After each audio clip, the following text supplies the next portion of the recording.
Yeah, the extension cord on. It's my pleasure to introduce to you, we have a wonderful young woman named Mariana Squicciarini. Mariana's parents are here tonight to listen to their daughter. Mariana's parents, where are you?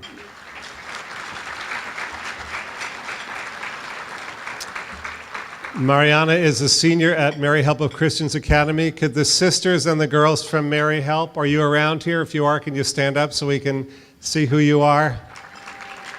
There you are.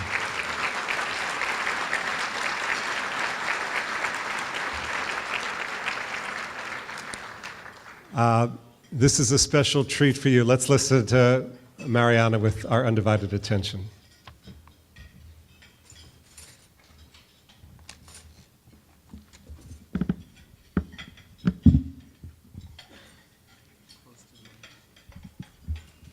Good evening. My name is Mariana Squicciarini, and I am honored to have been invited to address you, the guests, directors, staff, and generous supporters of the Tri-County Scholarship Fund. I stand before you today as a humble representative of the students who have benefited from your tireless commitment to young people. Students like me who are able to say that the course of their lives has been changed for the better thanks to Tri-County. While you may never have the opportunity to meet each one of us, it is my sincere hope that the stories I will soon share will give you a meaningful insight into how profound your impact has been. Just a few weeks ago, an injured, disoriented man stood before me. Clothing torn, he stumbled towards me. Blood streaked across his face and arms made it difficult to tell where it all came from. A calm but decisive voice snapped me from the momentary shock caused by this sight. "Grab the bandages, Mariana," he said. Immediately, I was tripping over myself to gather the supplies as quickly as I could. The patient before me grew increasingly angry. He was furious with the police officers for handcuffing him for driving while intoxicated. As my partner cleaned his wounds with alcohol, the patient's rage spewed from his mouth in an assortment of curse words directed at us like weapons, a strange offering of gratitude for the free medical treatment we provided him at 3 o'clock in the morning. I'm scared, so I back away from him until my back hits the cold wall of the ambulance, and my hand trembles as I write down his vital signs. Out of a mixture of habit and necessity, I turn to what has always comforted me in difficult times: silent prayer. After a moment, I regain my own composure, just as this distressed man, having minutes ago been thrown from his motorcycle after colliding with a minivan, begins to cry. My chest tightens as my heart breaks in his behalf. For him, but also for myself, I proceed to recite in my head what feels like a decade's worth of the rosary, while my partner wraps the man's wounds. What I have just recounted is a mere glimpse into what I have seen while volunteering alongside emergency medical technicians. These encounters have ranged from the challenging, saddening, and frightening to the inspiring, encouraging, and moving. As I stand here today, I am entirely certain that what has brought me to and through each of these times is the faith I have in God, the same faith which has been nurtured and fortified during my time as a student at Mary Help of Christians Academy. The Academy has shown me that prayer is powerful and God is good. A testament to God's will, this man who had committed a terrible mistake was granted a second chance. What could have had a drastically different ending for him and for those involved became an eye-opening and faith-renewing experience. Instead of losing his life, the man escaped his accident with only minor injuries. Time after time, I am shown that my teachers have always been right. Prayer is powerful. In addition to solidifying my relationship with God, Mary Help of Christians Academy has provided me with amazing opportunities that will help me to accomplish my dreams and prepare me for my future. By now, you may have guessed that I dream of pursuing a career in medicine. Thanks to the hands-on learning experience Mary Help offers its students, I have been able to explore this dream through an internship program at St. Joseph's Hospital in Paterson. And while I did not always envision myself as an emergency room doctor, the wide variety of experiences I have had at St. Joseph's, along with my volunteer work and my job at a private medical practice, have helped me uncover this particular path for myself. a path I never would have imagined, considering the fact that an emergency room doctor's oversight almost cost my father his life. 2 years ago, my father came frighteningly close to death. His condition was so grave, in fact, that his doctors advised my mother to keep my brother Dominic and I out of school to be with him because they feared he may not survive. He had spent a full month in the intensive care unit before his condition began to improve, at which time he carefully explained to me how he had ended up in that state. Earlier that year, my father visited our local emergency department for severe stomach pains. He sought not only relief from his pain, but a thorough examination to determine the cause of his pain. The doctor who treated him dismissed his concern, sending him home with instructions to simply take Tylenol. Shortly thereafter, what one doctor considered to be nothing more than a common stomachache turned out to be life-threatening. An undiagnosed and subsequently untreated blood clot in my father's intestinal tract would require not one but 2 major surgeries. The second surgery was completely avoidable had the first one been performed properly, and my father would not have been through as much suffering if his anesthesiologist had not somehow allowed him to wake up during the procedure.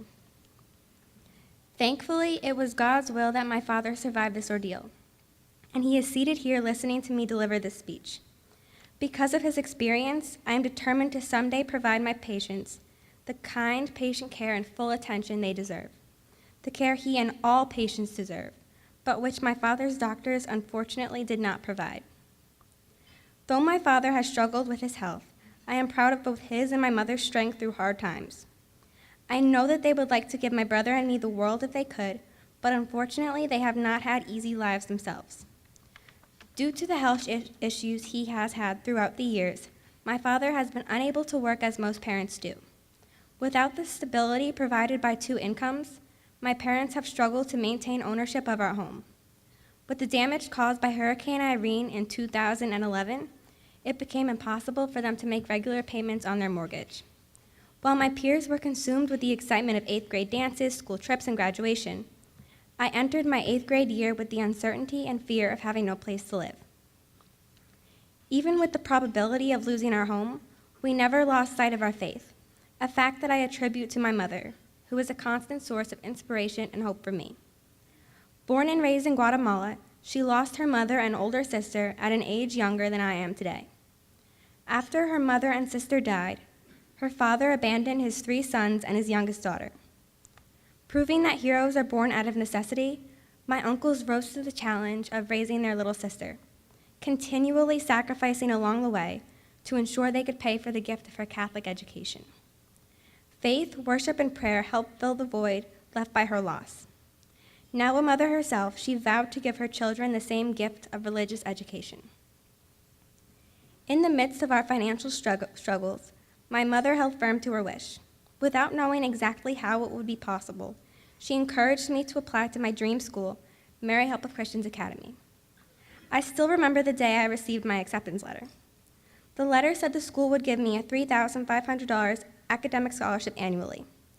Inconsolable, I broke into tears, knowing full well that my parents could not afford the remainder of the cost. With mixed emotions, my parents offered a comfort by explaining the difference between scholarships and financial aid and telling me that there was still hope.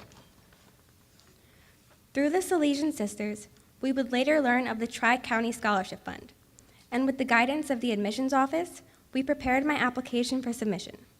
Soon enough, I would receive an additional $3,500 in scholarship money towards my education. I was ecstatic. And while I was always a dedicated and motivated student, I knew then that I was no longer working for just myself or even for my family. I suddenly had a team of supporters who believed in my potential, so much so that they would invest in my future without ever having met me.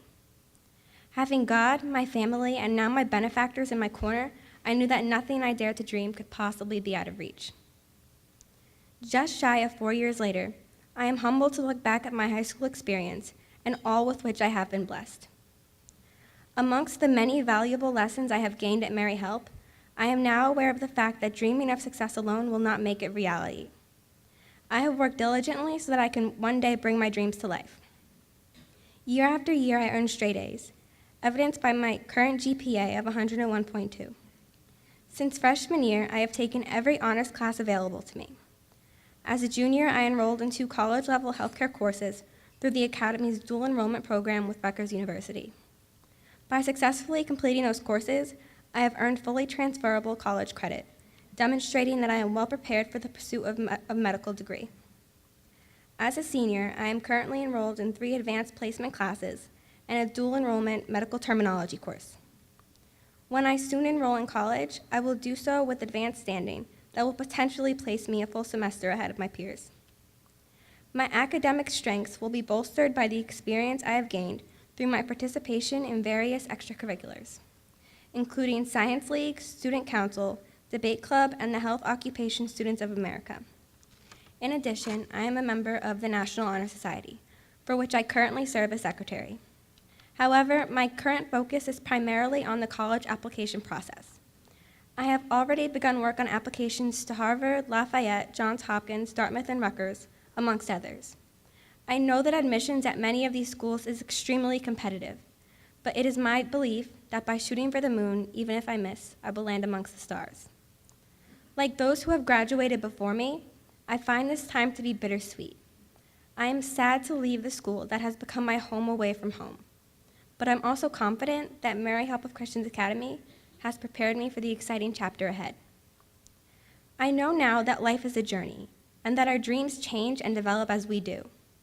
Once, I dreamt of attending Mary Help, and I thank Tri-County for making that dream come true. Now I dream of college, medical school, and landing my first job as a doctor. But as those visions come to fruition, I will be free to dream new dreams, like adopting a child, serving on a hospital's ethics committee, being the director of an emergency department, and of traveling to a third world country to provide free medical care. I dream of living a life of gratitude for the support I have been shown. I dream of emulating donors like you who have given to students like me. To everyone in attendance tonight, I cannot thank you enough. You are role models. Without you, my experience would have been quite different and likely far more difficult. You have alleviated my family's burden, enabled me to focus on my academic and spiritual growth, and freed me to enjoy my education without the weight of worry about its cost. I can only hope you too take pride in any success I may achieve, which is thanks to you and in part yours to share.